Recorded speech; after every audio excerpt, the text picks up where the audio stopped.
விநாயகரை சங்கடகர சதுர்த்தி என்று விரதமிருந்து வழிபடுவதால் வாழ்வில் நன்மைகள் பெருகும். அந்த வகையில் தை மாதத்தில் வரும் சங்கடகர சதுர்த்தி மிகவும் விசேஷமானதாகும். தை மாதம் பெருக்கத்திற்கான மாதம் என்பதால் இந்த மாதத்தில் வரும் சங்கடகர சதுர்த்தியும் பெருக்கத்தை கொடுக்கும் விரத நாளாக கருதப்படுகிறது. திதிகளில் 4வது திதியாக வரும் சதுர்த்தி திதி முழு முதற்கடவுளான விநாயகப் பெருமானுக்குரியதாகும். மாதத்தில் இருமுறை வரும் சதுர்த்தி திதிகளில் தேய்பிரையில் வரும் சதுர்த்தியை சங்கடகர சதுர்த்தி என்று கொண்டாடுகின்றோம். எப்படிப்பட்ட துன்பமாக இருந்தாலும் அதை வேரோடு அறுத்து எறியக்கூடிய விரதம் சதுர்த்தி விரதமாகும்.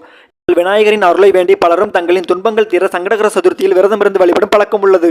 2025ஆம் ஆண்டில் வரும் முதல் சதுர்த்தி சங்கடகர சதுர்த்தியாக, அதுவும் தை மாதத்தில் வரும் சங்கடகர சதுர்த்தியாக வருகிறது. துன்பங்கள் தடைகளை நீக்கி இன்பங்களையும் வெற்றியையும் செல்வ வளத்தையும் அளிப்பவர் என்பதால் சங்கடகர சதுர்த்தியில் விரதம் இருந்தால் விநாயகரின் அருளையும் அளவில்லாத நலன்களையும் பெற முடியும். சங்கடகர சதுர்த்தி விரதம் இருப்பவர்கள் விநாயகருக்கு பிரியமானவர்களாக மாறுவார்கள்.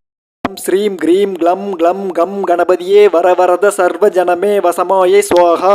சக்தி வாய்ந்த விநாயகர் மந்திரத்தை சொல்லி வழிபடுங்கள் நண்பர்களே. வீடியோ பிடிச்சிருந்தால் லைக் பண்ணுங்க, ஷேர் பண்ணுங்க, சப்ஸ்கிரைப் பண்ணுங்க. Bye bye from Sakthi Siva.